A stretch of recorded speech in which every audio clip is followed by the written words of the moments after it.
안녕하세요. 일러스트레이터 윤마입니다.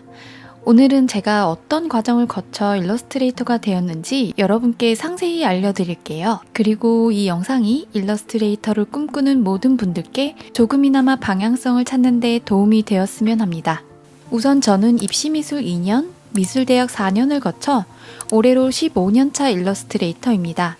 현재는 제 그림의 노하우와 팁이 담긴 온라인 클래스를 운영 중이고 자체 제작한 아이패드용 색연필 브러쉬를 판매하고 있으며 그동안 제 이름으로 책을 출간한다거나 출간된 책이 번역본으로 전 세계에 출간되기도 했습니다.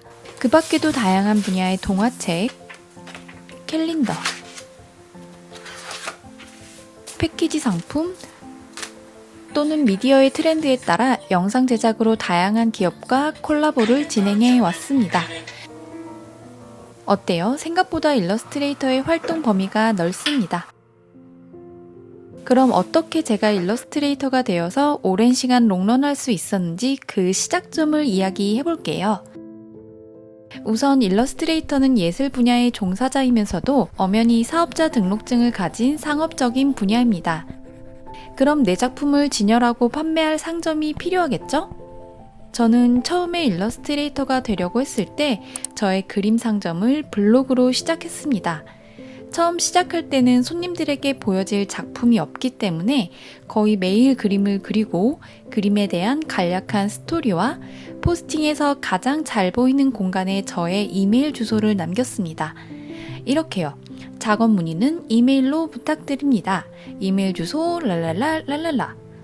그리고 지금은 주로 아이패드로 작업을 하지만 그때는 그림을 직접 종이에 그리고 스캔을 하는 방식으로 JPG 이미지를 만들었는데요.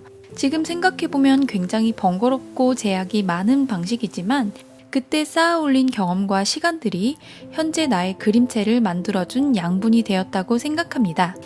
어떠한 도구를 사용하더라도 재료의 특성을 파악하는 것이 정말 중요한데 이 과정이 내 그림의 표현력의 한계를 무너뜨립니다. 어떤 시간도 저에게는 무의미하지 않았어요. 어쨌든 그렇게 시간이 흘러 작품의 개수가 늘어나고 하나둘 업체에서 문의 메일이 오기 시작했습니다. 그렇게 첫 번째 기업과의 협업을 시작으로 그 결과물을 또 블로그에 올리고 그걸 본 다른 기업이 또 제게 협업 요청을 해왔습니다. 하지만 저는 이렇게 수년간 포트폴리오를 쌓아온 블로그를 닫기로 결심했습니다. 왜냐고요? 시대가 변하면서 더욱 다양한 플랫폼이 쏟아졌기 때문입니다. 그리고 인스타그램에서 다시 새롭게 시작했어요. 더군다나 인스타그램은 글보다는 이미지가 중심적으로 보여지는 피드로 제 피드를 방문하는 누군가에게 한눈에 저의 작품 세계를 보여줄 수 있을 뿐 아니라 전 세계의 모든 사람들과 소통할 수 있는데 그로 인해 해외의 클라이언트와도 일을 할 수 있는 기회도 있었습니다.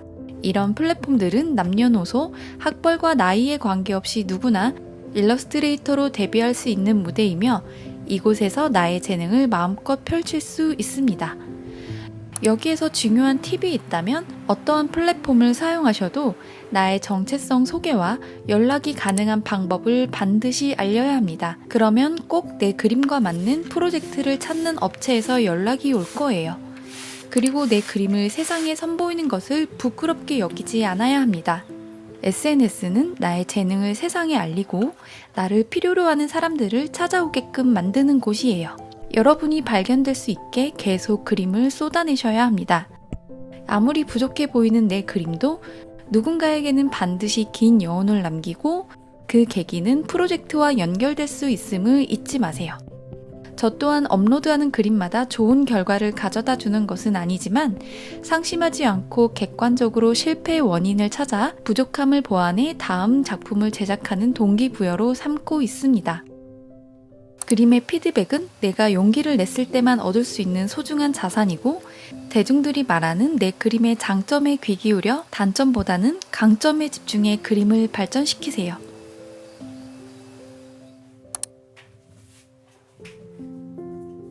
그동안 제가 느낀 이 직업의 장점은 나의 시간을 주체적으로 사용할 수 있다는 것과 공간의 제약 없이 어디에서든 일을 할 수 있다는 것. 그리고 100% 나의 스킬과 인건비로 작품을 제작하기 때문에 별도의 추가 비용 발생 없이 수익을 발생시킬 수 있습니다.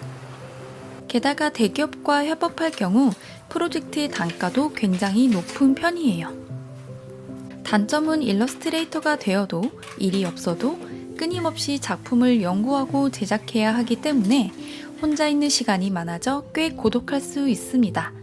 그리고 그림은 노동을 하면 수익이 발생하는 그 단순한 경제적 원리가 적용되지 않는 분야입니다.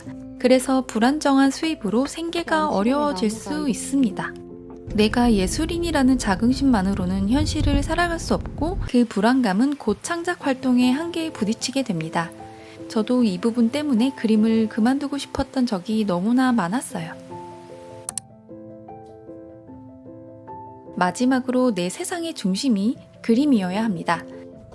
저는 그림을 위해 운동을 하고, 그림을 위해 책을 읽고, 그림을 위해 취미생활을 하고, 그림을 위해 제주도로 이사 왔습니다. 보고 듣고 느끼는 모든 것을 머릿속으로 그리고 작업실로 돌아와 그림으로 그리는 루틴을 10수년째 지키고 있습니다.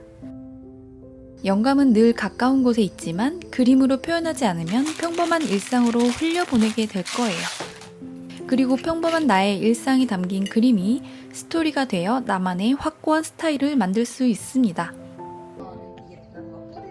그림은 소리 없는 제2의 언어로 내가 꿈꾸는 세계관, 전하고 싶은 메시지 등 나는 어떤 것이든 그림으로 말할 수 있다는 것을 잊지 마세요.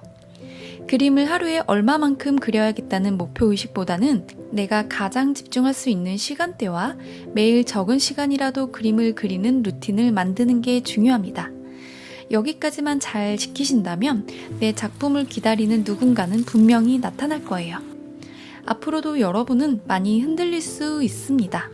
하지만 포기하고 싶을 만큼 불안하고 힘들어도 버티세요. 그리고 꼭 꿈을 이루셔서 잘 되시기를 바랍니다. 누구나 시작점이 있고 누구든 처음부터 인플루언서로 태어나지 않았습니다. 이 점을 꼭 기억하세요.